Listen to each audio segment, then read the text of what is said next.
My dear friends, कैसे हैं आप लोग।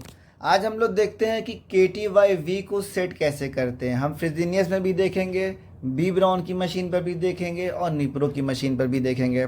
तो देखिए, फ्रिजीनियस में आपको 4 सिस्टम दिख रहे हैं। यहाँ पर ट्रीटमेंट मोड दिख रहा है, अलार्म लिमिट दिख रही है, सिस्टम पैरामीटर और डायलिसिस रिप्रेजेंटेशन का आपको मोड दिख रहा है। तो डायलिसिस रिप्रेजेंटेशन मोड को सिलेक्ट कर लेंगे। सिलेक्ट करने के बाद देखिए, आपको राइट साइड में दिख रहा है डायलिसिस डाटा और नीचे लिखा हुआ OCM। OCM में देखिए बहुत सारे आपको पैरामीटर्स दिख रहे हैं। ड्राई वेट दिख रहा है, हाइट दिख रही है, एज दिख रहा है, जेंडर दिख रहा है और OCM दिख रहा है। फिर आपको KTY-V गोल दिख रहा है।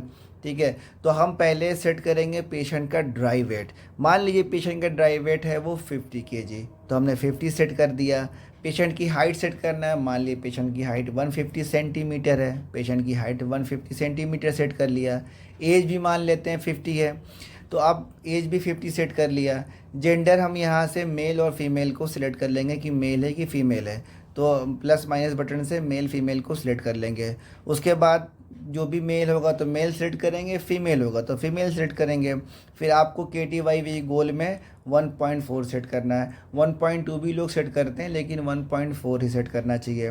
तो 1.4 हमने सेट कर दिया। सेट करने के बाद OCM को हमने ऑन कर दिया। तो जब देखिए OCM को ऑन कर दिया तो स्क्रीन पे कुछ नहीं दिख रहा है। अब स्क्रीन पे देखने के लिए आपको दोबारा से डायलिसिस रिप्रेजेंटेशन में जाना होगा।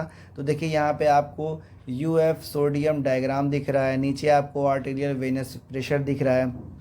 तो आपको नीचे बहुत सारे देखिए डाटा दिख रहे हैं। तो 6 नंबर पर है OCM डायग्राम और 7 नंबर पर है OCM डाटा। तो दोनों में से जो भी आपको सेलेक्ट करना है वो आप सेलेक्ट कर लीजिए। मान लीजिए हमने OCM डायग्राम को सेट करना है, तो हम 6 नंबर को दबा देंगे, OCM डायग्राम सेट हो जाएगा।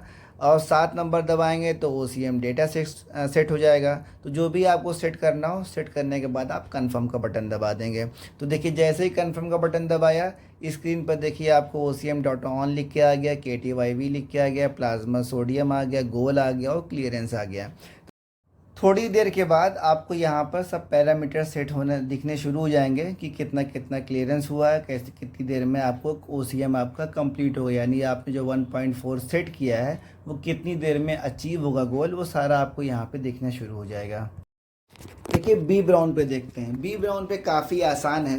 तो आप यहाँ पर क्लिक करेंगे। जैसे ही आपने क्लिक किया तो यहाँ पे KTY-V का आपको ऑप्शन दिख गया। KTY-V पे क्लिक किया तो पेशेंट का वेट और टारगेट KTY-V सेट करना होता है। तो टारगेट पेशेंट का वेट मान लीजिए 50 है, तो हमने 50 सेट कर दिया। ऑलरेडी KTY-V 1.2 सेट किया हुआ है। तो यहाँ पे देखिए आपको दिखा दिया कि एक्चुअल KTY-V क्या है और प्रोग्नोसिस क्या है। आप यहाँ पर URR को भी चेक कर सकते हैं डायरेक्ट। तो URR पे जब आप क्लिक करेंगे तो देखिए कुछ इस तरीके से आपको URR दिख जाएगा कि आपका एक्चुअल क्या है और प्रोग्नोसिस क्या है।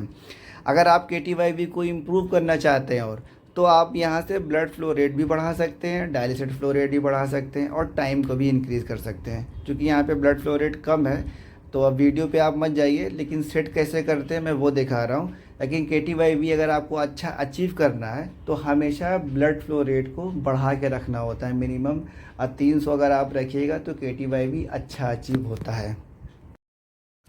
निप्रो की मशीन पे देखिए, निप्रो की मशीन पे यहाँ से क्लिक करके हम KTY-V मेनू पर आ गए। KTY-V मेनू पे आने के बाद देखिए टाइम दिया हुआ है और ब्लड फ्लो रेट दिया हुआ है। ब्लड फ्लो रेट को सेट कर दिया। यहाँ पे 250 सेट है, लेकिन मिनिमम 300 सेट करना चाहिए। ठीक है, तो ब्लड फ्लो रेट सेट कर लिया। मेल और फीमेल को सेलेक्ट कर लिया। अगर मेल है तो मेल सेलेक्ट कर लेंगे, फीमेल तो फीमेल सेट कर लेंगे। तो जब मान लीजिए फ़ीमेल हमने सेलेक्ट किया तो इसकी हाइट मान लीजिए 150 थी, तो हाइट को 150 सेलेक्ट कर लिया और वेट इसका मान लीजिए वो 50 kg का, तो 50 kg का वेट सेट कर दिया। और यहाँ पर आपने देखा टारगेट KTY-V 1.2 कर दिया। लेकिन यहाँ पे देखिए एस्टिमेटेड KTY-V 1.7 दिखा रहा है, यानी कि अगर हम 250 की स्पीड में भी अगर हम डायलिसिस किसी का कर रहे हैं डायलिसिस, तो इस स्पीड में भी लास्ट डायलिसिस जब ख़त्म होगी तो 1.7 की KTY-V आपको अचीव होगा। यानी अगर आप ब्लड फ्लो रेट और बढ़ा देंगे तो KTY-V आपका और अच्छा इंप्रूव कर जाएगा।